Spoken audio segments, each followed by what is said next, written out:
Springport athletes, hey, it's Coach Rohde. Getting a video out to you guys. I know that some of you guys maybe have been working out for the athletes at Springport schools. Some of you maybe have not. So we as coaches have put some stuff together. Also, our unbelievable athletic trainer, Kelly Lane, has put together some workouts as well. So we're going to be posting those for you. You guys have been out of school now for going on almost 4 weeks, 3.5, 4 weeks. And I'm sure many of you are probably getting bored, sitting at home doing nothing. Well, guess what? Now you have an opportunity to start working out again and doing things. So Kelly's going to post some videos, like I said, and Kelly has some dumbbells and some different things that you guys can use. Some of you may not have that, so we're going to give you some other options just using your body weight. All right, so we are going to set it up in 2-day increments. So it's going to be 2 days on, 1 day off. So for your day one, it's going to be 100 push-ups, 100 air squats, 100 sit-ups, and 100 inverted rows, curls, or back or bicep exercises. For day B, or the second day, it's going to be 100 dips, 100 flutter kicks, 100 lunges, alternating lunges, and then 100 inverted rows, curls, or back or bicep once again. And then you'll take the third day off. So you'll do 2 days on, 1 day off. So we're going to have Gage Rohde give you some examples of how to do these workouts. So the first example we're going to have is Gage doing just 5 normal push-ups. Back straight. Good.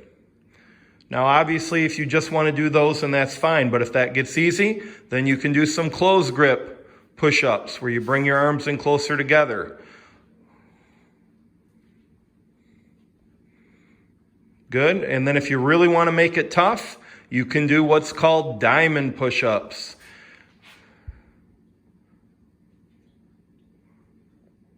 There you go. All right, the next one we're going to show is air squats. Now it's important that when you do these, in your mind, act like you're doing an actual squat on the squat rack. You want the same form, you want the same technique. So Gage is going to head and show us a proper air squat. Gage, go ahead and show us 5.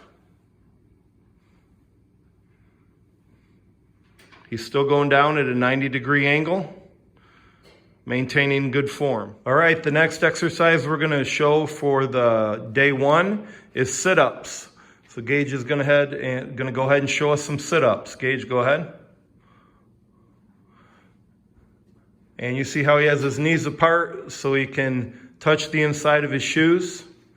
It's probably a little bit harder, but go ahead and get 100 of those.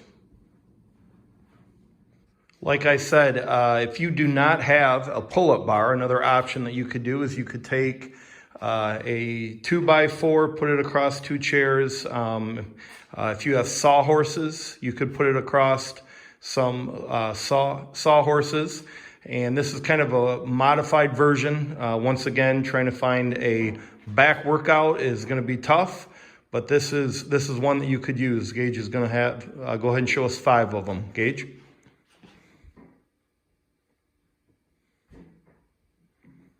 And try to get it as close to the bar as you can when you come up, when you are doing them. And that's one option for you. A lot of your parents might have a band at home. They might have something like this, or they might have one of the actual looped bands that look a little bit more like this. If they have one of these, you can also use these for curls. You can use them for back exercises. If you put this around a pillar and then you pull with them, or if you want to, you can put your foot like this and do curls like that. But I almost guarantee that everybody's parents might have one of these laying around. These are extremely useful for the pulling exercises, back and biceps. Right, now we are on to day 2. You're supposed to do 100 dips. Now you could do these on the edge of the couch with your feet up on a footstool, but Gage is going to demonstrate with a couple chairs on how to do dips. So Gage, go and show us 5. You want to keep your elbows tight. Go down as far as you can. Good.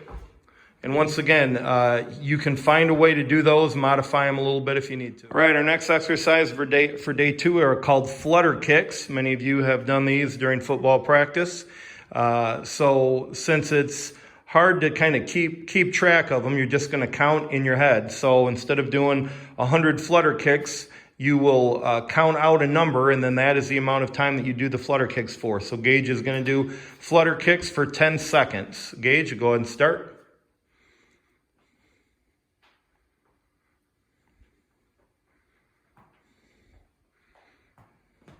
Good. For day 2, your leg exercise is alternating lunges. So alternating lunges. Gage, go ahead and kind of get down into the position like you're doing a lunge. Okay, now if you see Gage's knee is about even with his toe, that's exactly how you want to do it. And his other knee is not quite touching the ground. So he's going to do a lunge, come up, and then alternate with the other leg. There you go. Want to keep your back straight, eyes up. Good. Good. Now, the easier way to do this is maybe to go up and down a hallway, turn around and come back, and just go ahead and do the proper number that you're supposed to. All right, now, I know you're wondering, well, do I do 10 and then 10 of another exercise and 10 of another exercise? If you want to do it that way, that's fine. But a fun way to do this is get yourself a deck of cards. And for the 4 exercises that you do every day, you assign it a suit. So you have clubs, you have spades, you have hearts, you have diamonds. And I want you to assign a suit to every exercise you're doing. And then I want you to take out all the 2s, all the 3s, and all the 4s. And then what you do is you shuffle the cards. And whatever you pull out is the amount of reps that you do for that exercise. So if you pull out a 10 of hearts, and let's say you assign that to air squats, you do 10 air squats. If you have a 9 of clubs, and you pull that out and you assign that to push-ups, it's 9 push-ups. Now, it gets a little bit more complicated. If you get a face card, whenever you get a face card, that's 12 reps of whatever exercise that you pulled out and associated with that exercise. And then if you get a ace, that's a set of 15. A set of 15. So what you'll find is that when you go through the whole deck of cards, it's a little bit more than 100, but it's a fun way to do it. You shuffle up the cards, you pull out a card, and then that's the exercise that you do. So just a fun way to kind of mix it up.